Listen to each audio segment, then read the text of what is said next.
right, Shane. Oh man, I'm pumped to do today's show because this is a conversation that everybody loves having. But before we jump into that, man, how you doing today?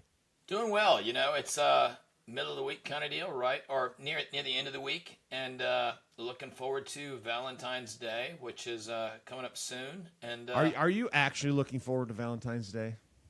Are yeah, you like I are you am. like a Valentine's Day guy? Like that's your No, thing? not normally, but we got somebody coming to just cook a dinner at the house. Okay. So Okay. a nice, fancy little dinner at the house. So that's good because we don't go out on Valentine's Day, right? I don't like the chaos. I don't like Right. a gazillion people. And honestly, I don't like the fake specials, right? The Valentine's Day special everybody's got, which is, I don't know, whatever it is. Um, Mm-hmm. so we generally don't go out at all. And since my wife works for me, but is not in the office that much, I don't do the send the flowers to the office thing so everybody can see it. I did that when she worked Right. at the hospital. Yeah. Uh, don't do that anymore, but I am looking forward to trying out this service we found. We've never used these people who come to the house and cook, so we'll see how that goes. Yeah. That's very. Do they come and like set everything up and set They the bring mood and all that? everything, right? And Oh, that's great. the gal who's coming, I mean, she's like, oh, I've got some fancy china and some chopsticks because we're doing a Korean meal. So, she buys all the ingredients. She just comes and handles it all, kind of deal. So we'll see how it goes, right? Yeah, And that's awesome. I've never even thought of that. Like, because I don't really like Valentine's Day. I think Valentine's Day is like pardon my French, but I think it's like what I like to call douchebag day. yeah, Because it's the one day a year that guys decide to actually show any interest and investment in their wives. Like, well, and it frustrates. and Yeah, I'm like, eh. you know what's funny, Trevor, is so I've planned some stuff around that, right? Around the person coming to the house and all that, and I was like, holy cow. It would have been so much easier just to go buy a box of chocolates and heck, a little piece of jewelry and give it to my wife, like a Pandora charm. I was like, that would have been a whole lot easier than all the crap you know what I mean? I've set up and had to do because like even the meal, like you send it to them, then they come up with a proposed menu and send it to you, and you got to check that and say it's good, Mm-hmm. and then you got to coordinate. I'm like, it would have been a whole lot easier just to take her to dinner, buy a Pandora charm and some flowers. Yeah. Uh, Oh which yeah. I get douchebag day, right? Because a lot of guys, that's the one day they invest in their spouse, which is one of the things I talk about is like you got to do that regularly, right? I mean, Mm-hmm. Oh people yeah. talk about my marriage and they're like, "You guys have a great relationship." I'm like, "I do, but I also work at it, right? And Yeah. put time But and energy into it." I think that's literally what separates. I, this is as silly as this might sound. Like scalability of your law firm doesn't just have to do with your law firm. It has to do with all the other elements of your life. Because if your home life is literally broken and destroyed, and you and your spouse are just constantly at war, and you're not connected, you're not having sex, there's no thing that you guys are just like business partners passing in the night because you're so focused on the firm and your marriage is falling apart. Like you literally are only like half as powerful as you could be when you go into the world. And so it's interesting, as you and I have both been doing this for a long time, and you see these connections, right? You see Oh, yeah. why it actually matters to invest in your wife on a regular basis, not because you just want a great marriage, which is obviously something you want, but it also helps everywhere else. It actually makes Well, you a better attorney. it does, and the thing that comes to mind for me that I've seen it, right? Because a lot of times we can't see ourselves. We got blinders, right? Yeah. Like it doesn't impact me. I'm so squared away. I can just compartmentalize everything and leave it out there, and then go to work and do a great, fabulous job. Maybe. I mean, Right. I don't believe you, but maybe. But we've all, if you've got a firm, and certainly if you've got a firm with 5 or 6 employees, you've had an employee go through a life change. Mm-hmm. They've went through trouble with their spouse or something bad happening with their kids or whatever, right? Or just whatever. And you've seen that conflict and you've seen it come into work. And a lot of times it's devastating to that employee. I mean, I had one, she was a fabulous employee. She was a total rock star. Super high level, right? For the size of the firm when we were at, she was awesome. Went through a divorce, became a train wreck overnight, right? Like, I mean, just right off a cliff. Through the divorce itself was okay even when they were fighting, but as soon as they split up, just train wreck. Yeah.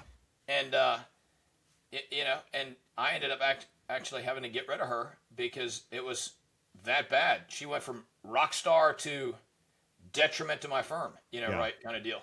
Well, And even if you don't end up having to get rid of them, because that's not always right, hopefully sometimes the you just ride case. it out. But you're writing it out for like when in my experience has been at least 6 months. You're going to see a dip in performance. Sometimes a pretty drastic dip for a while, Yeah. and then they'll slowly come back if they ever get back to the level that they were at. Hopefully they do. But I've seen them get close. I've right. So not bad enough that you're like, well, you're not. It's not working out here anymore. But to where they're so. Yeah, Yeah, they go from an A to a B minus, right? Yep. They're better than like some random Joe off the street, and you've got some Mm-hmm. loyalty with them, but they're certainly not where they were at. Oh, And yeah. then it rolls into a lot of times you as a business owner get sour, right? Because you're Mm-hmm. like, you were great and now you stink.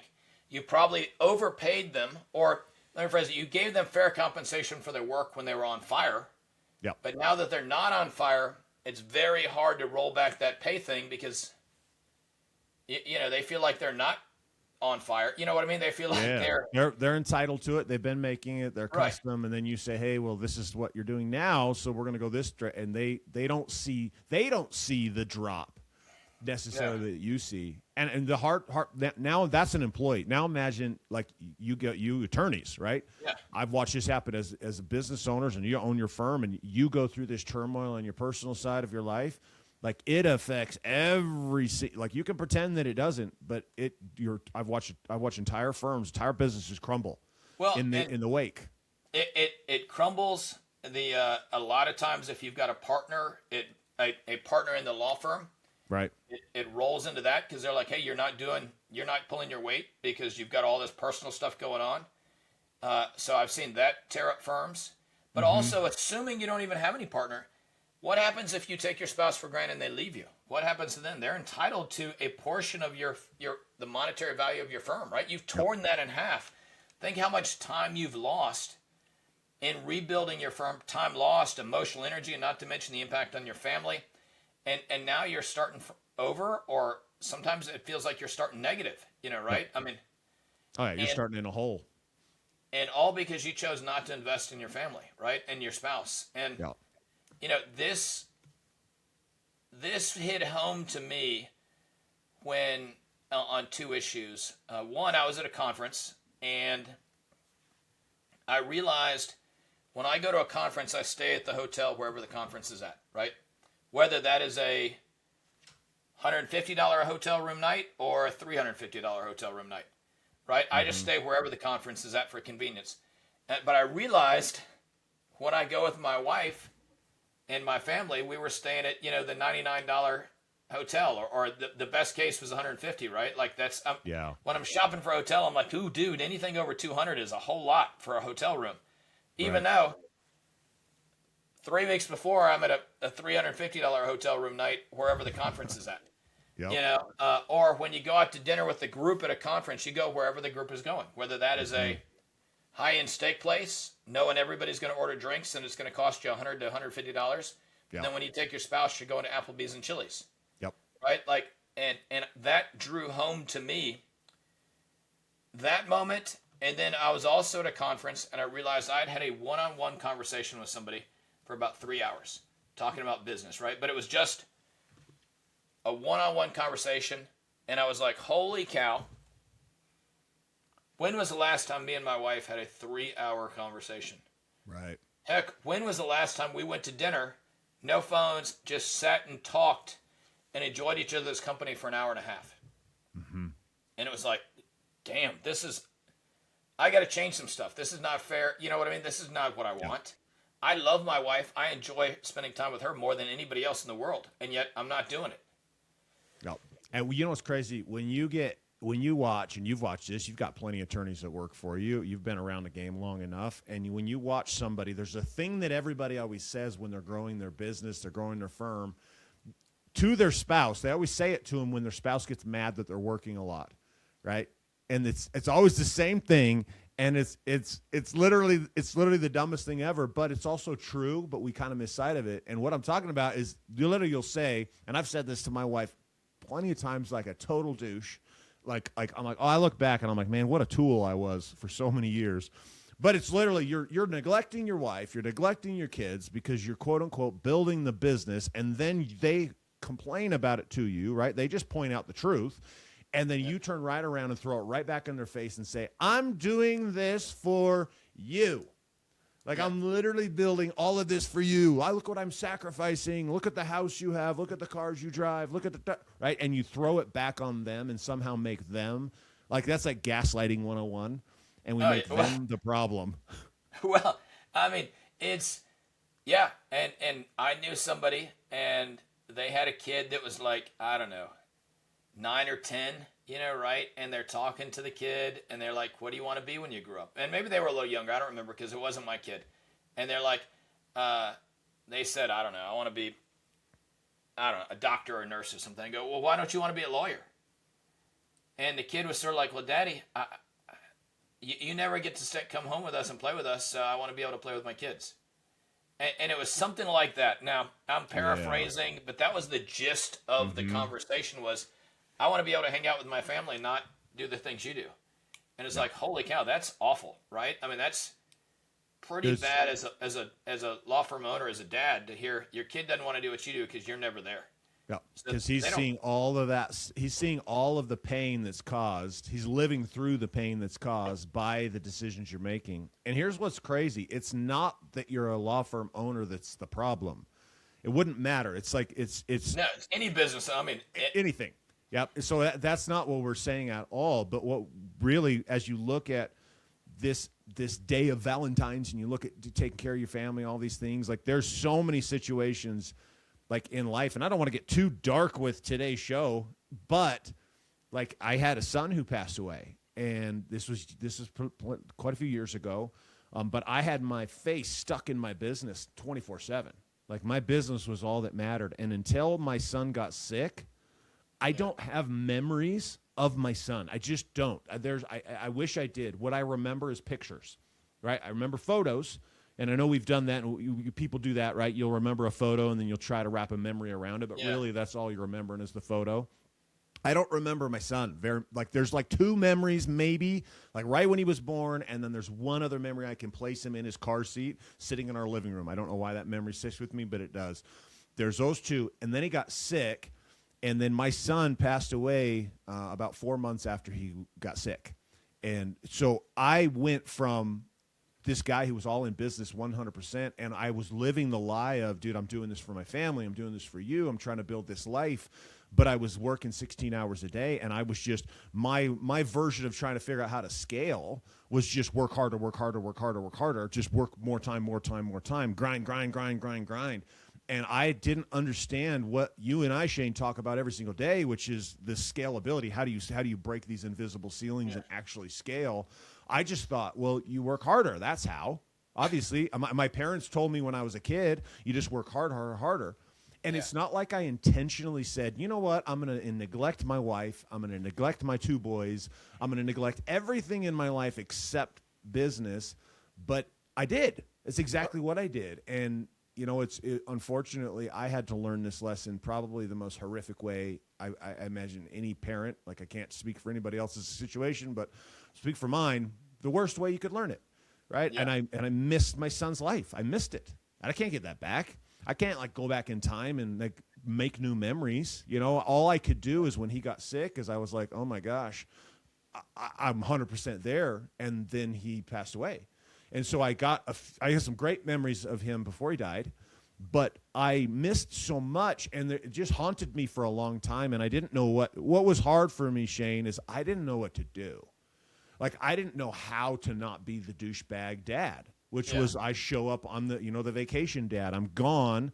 I'm building the business for, months and months and months. And then I'm like, well, I feel bad. Let's go on a trip to Mexico, family. Yay. And so we get these few days. But even on the trip to Mexico, like I know you've done this. I've done this. And all our listeners, I know you've done it too. You're on the vacation. Your family's at the pool. And what are you doing?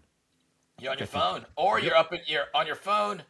You're on your laptop at the pool, right? You're calling, you're hanging out because your spouse is reading a book. So it's like, oh, well, she's reading a book. I can check email. Yep. Right? And or you're up in your room. That's even worse, right? Like I've done that. Sent them down. Y'all go down to the pool. I'm gonna pay for the little cabana kind of thing, so you guys can chill out there. Where are you gonna be? I'm gonna be up in the room. I got some calls I gotta make. Yep. 3 hours later, right? We You get were a text we like were, yep. when you come down. We were in Hawaii. We'd never been to Hawaii. Took the family on a trip there. We're sitting in Hawaii. It was amazing, and they wanted to go snorkeling on this beach called Tunnels Beach, which is like just this epic beach. These coral reefs. It's just breathtaking place. I had some calls I had to make, so I sent them on their way, and I sat there. It's funny you say 3 hours. It took me about 3 hours, and I'm sitting there in the Airbnb, working, while my whole family is in Hawaii experiencing a vacation. I'm not even there. Like, I'm not even like present. I'm not even close. It's not like I was at least sitting by the pool with them. They're literally at the beach. I'm sitting in this Airbnb for hours working. And you know what's sick about that? I actually, when that was happening, I was like, this is really cool. My family gets to go be at the beach, and I get to sit in here and work. I was thinking how uniquely cool this is. Like, I had like fond memories of it, not seeing, Trevor, you are missing it. Like, the whole purpose of you doing all of the work you're doing inside of the business is so that you can be with the people that you love. And I want to circle in on that, right? Like, the thought that it's so cool you can do that. I think it is so cool if you can do that, if you intend and everybody knows the score. Right. When you roll into that vacation, right? Like, I've discussed with my wife me taking a month off away from the office and going someplace, but telling her, like, I'm gonna work. I am working 4 hours a day, right? I'm gonna get up. You like to sleep in. I'm gonna get up at 6 a.m. and I'm gonna work for 4 hours.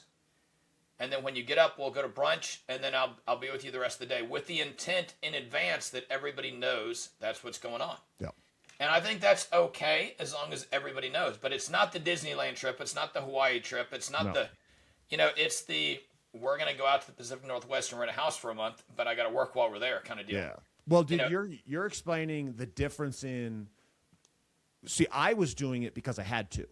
Yeah. So it was me. I didn't have to, but I had to, right? Quotes. Like, you're doing, what you're describing is, no, I've built my firm to a level at which I don't have to be there every single day. I don't need to be there holding a thumb on the environment.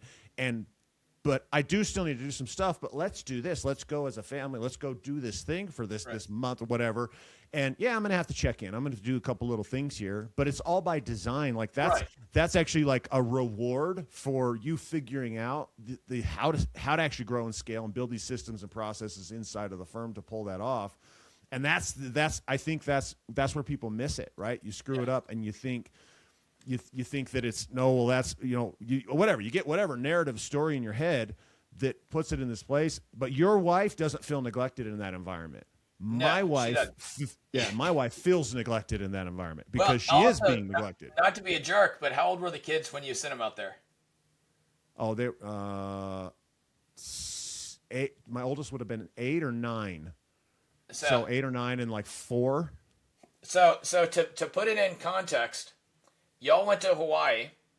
You sent her with the 2 kids to snorkel, and an 8-year-old and a 4-year-old.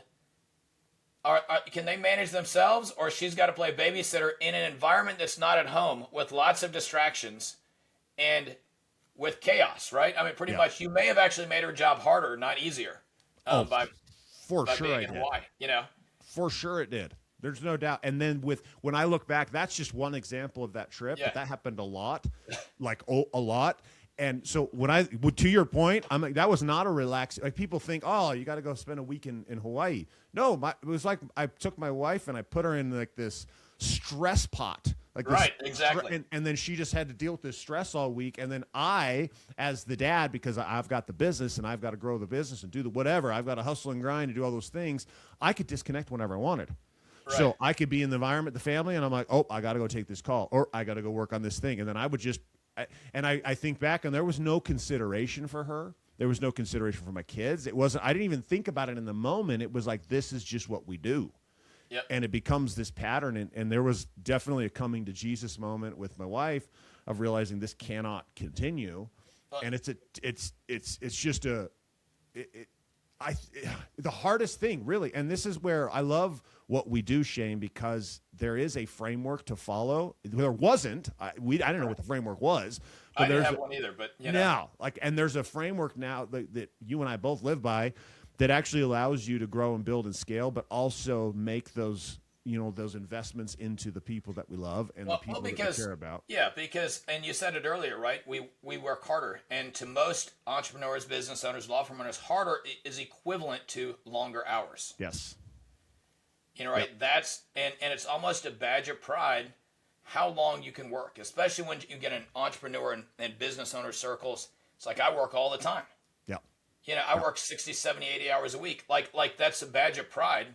Oh, yeah. Well, dude, I've been to conferences, and literally you're sitting next to dudes and ladies, and they're telling you about, that's usually what I'm doing. They literally, at some point in the initial 5 minutes of that conversation, they will tell you how busy they are or how much time they're putting in. Yeah. Right? They'll throw it in. It's like when people name drop.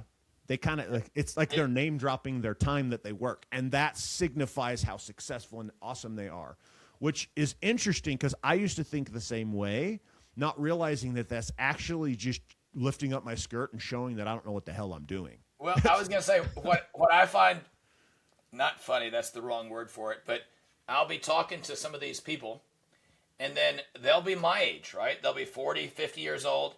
And then I'll ask about their kids, and they'll tell me, "Oh, my kids are like 3 and 4, right? Or 5, and I'll be like, "Okay, let me do the math here. That means you were like 45 when you had the kids. Like, what's going on?" And a lot of times it'll be like, "Oh, we had kids later. This is my second or third or fourth marriage." Yes. And you're like, "Well, okay, you're on your 4th marriage. Holy cow!" Right? Like, maybe there's something to be learned from what you've been doing. Yeah, you are a liar to yourself and to everyone else around you if you don't think that living that type, like having that turmoil in your personal life, doesn't affect you in the firm. And there's no way that it doesn't. I've lived through it. I lived through a divorce. I know what it's like, and I turned into a shithead through all of that. Like I think everybody does, right? So yeah. So what are some action items you would say for investing in your family for our listeners? What I would say, it's real simple, guys. This is not a complex idea that Shane and I are talking about. Obviously, Valentine's Day is the day, reason we're talking about it, what brought it up. But you've got to start looking at more than just Valentine's Day as the day that you create intense focus towards the ones that you love. Right, Shane, you and I do something really simple every single day. We call it our balance points. But we make investments, small little investments into the ones that we love every day. Here's one tip I'm going to give you. I've been doing this right now. My daughter she's 14. She turns 15 in like a week, which means she gets her permit to be able to drive. What the hell?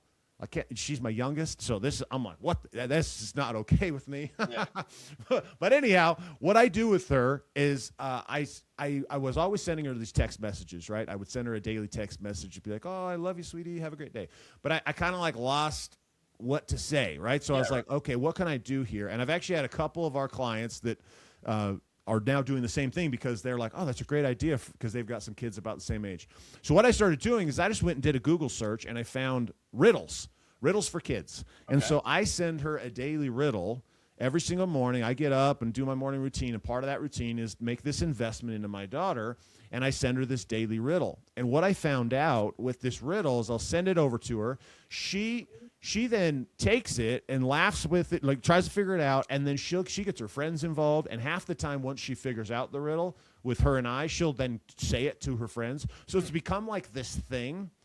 Even some of her friends are like, your dad sends you that every single day, right? And it's like become this thing that's like known as, hey, I'm the guy, I'm the dad, I send this riddle to my daughter, and then she replies back, and it's become the funnest little banter with my 14-year-old daughter back and forth. And I always end it with, hey, I love you, sweetheart. Have a wonderful day. Blah, blah. And she always blows me kisses or whatever. But the point being is that, like, it's just a simple thing that you can do. So I want each one of you guys, from a simple action item, choose somebody in your life. If you're married, obviously it needs to be your spouse, right? I didn't talk about that, but I make investments into my wife every single day.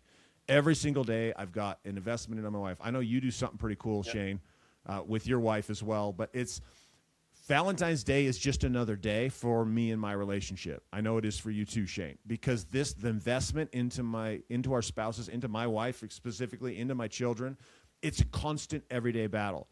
I will never be in a position where I miss out on my kid's life. I won't do it. I refuse. I've been there. I know what it's like. I've lived on that dark side. I've dealt with the guilt and the shame inside of it. And so a simple action item is just make a decision that every single day the people in your circle are going to know that you love them, right? Because they're going to know that when you do go, you're going to have to go to work, right? You're going to have to go to the firm, and you're going to have to do these things. But they know that you took the time out of your day to actually be intent and focused on them. So it starts with something simple. So I'd say pick a person, a spouse or a child, and just start sending them an appreciation text is what I like to call it. You send them an appreciation text every single day. Do that and start small, just something simple, and it give you the opportunity. I mean, with this little device right here, you have the ability to just connect with your people and make them feel loved and cared about in a way that will avoid, all the problems that you have, right? Shane, you and I can help these attorneys with all the rest of the scaling issues. Yeah. And this is just one way for you to kind of anchor and keep yourself solid at home. Just at least a start. It's a start. Yeah. It's not going to change the world sending a text message. No, but you'd be surprised the difference a daily text or a daily 3x5 note card to your wife makes, or a post-it note telling your kids I love you, or telling them you're proud about something or whatever. I think I walked in my 16-year-old's room one time, and I see all the post-it notes I've been giving him on his mirror stuck up, right? And yeah, and you're like, holy cow, he at least kept these things. That's pretty cool. And my wife has 3x5 cards I've written notes on her for that are stacks and stacks. I've been doing it for years. Yeah. So and with kids, it's a one way. It's great that you figured out a way for your daughter to text back to you. But when you're first starting this, don't expect a response all the time, right? Yes. That's where we get hung up on, and we're like, it doesn't matter. You don't need a response, dude. You're doing it to tell them you love them. It's one way. Do not expect a response. Don't expect a response every day. Just keep doing it, and I tell you, it pays dividends. It's huge.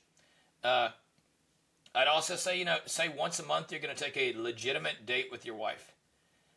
Get a babysitter if you need to. Dress up. Go to a restaurant. I don't care where you're going. Dress up higher than the clientele of that restaurant.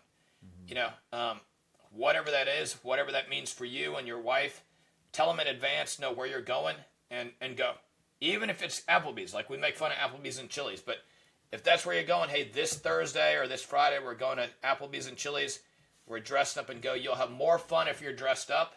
And if you tell your spouse in advance, and it's not we're too tired to cook, let's grab dinner, right? Or we're driving home from Target and let's just grab some food. That's not a date. Everybody, when you were dating your spouse, everybody knew in advance when the date was. You knew you were going to go to dinner. You figured out where the dinner was going to be, and you dressed up. Yep. And don't be on your phone during the date. That's my two things, right? Well, and you're being nice to everybody, because how often do you take your wife on a date? We try to go usually once a week at least. I try to actually go out Friday and Saturday nights. We try not to cook dinner on Friday and Saturdays. That's sort of our thing. We dress up, and dressing up means different things at different times. Yep. And one is just a Mexican restaurant we like to go to, right? It's not expensive, but we dress up when we go there. We have fun. We talk. We don't play around on our phones, none of that. And it's a legit date. And I have found it's a massive difference when you say, hey, we're going to go out on Friday night, and you dress up, versus you're at home, everybody's tired. What are we going to have for dinner? Oh, let's go get Mexican. Those are two radically different things. Yes. Where the activity is the same, it's just the intention and the frame that was set up. So start simple. Date your wife or your husband, whatever side of that you're on, and make small investments into your children every single day. So this Valentine's Day for you guys, this could be the kickoff point for you to have a new you. So if you're that guy or you're that girl who really doesn't invest in these relationships except one day a year, this is your wake-up call. It's literally your wake-up call. I ended up divorced because I couldn't figure this out. I had to go through that to do this. I ended up going through darkness and having to experience all that. Some of you guys have too. So there's a pathway forward for you. It's simple. You know what to do. And believe it or not, if you can figure out this lesson today, most of what we talk about inside the rest of this podcast, any of the scalability, any of the marketing messages, any of the systems and processes and all that, it pales in comparison to you being able to figure out this one today. Oh, yeah, because the financial impact of a divorce or an unhappy marriage is massive on your money alone, right? I mean, Oh yeah. financially alone, it's massive. Not to mention your health and everything else. Oh yeah. Well, how many of our listeners are divorce attorneys? They know. You guys know, like you realize, and then you still will neglect them at home, thinking somehow you're the unicorn, that your wife isn't going to just show up one day and be like, "I'm taking out the kids and half of everything. Good luck." And what's worse is if you're a divorce attorney, they know all the good divorce attorneys, right? So you're so hosed. You're doomed. You're doomed. So they know who your enemy is. So. Yeah. I think that's a wrap for today's episode. Now, this probably won't air right before Valentine's Day. It's going to air at a later date, but we're recording it right around Valentine's Day, but all the messages are the same. Yep. 100%. I think it actually is more relevant when it airs somewhere else to say, get your stuff in gear. And remember, going on a date's supposed to be fun for everybody involved. That's just something to consider. You know, like in the beginning, dates were fun for everybody involved. They weren't something solely for one-sided. Yep. Yep. All right, appreciate you guys being listeners to the show today. Thank you for tuning in on this, little outside the box of our typical stuff podcast. We dove into the relationships, how to develop and build them and keep them safe. If you got value from today's show, go ahead and share that show up with somebody that you know will also get value. If you're listening to this and your spouse is a douchebag, send it to them. Say, hey, listen to this one. This might be a good one for you. Or ask your spouse what they think about what we're talking about. And, exactly. What they say. Yeah, don't call him a douchebag. I feel like that might not be a good idea. So you may need to give him a glass of wine or two if you have been showing out, though. That's right. So appreciate you guys being listeners to the show. That brings us to a wrap. Have a fantastic rest of your day. We're out.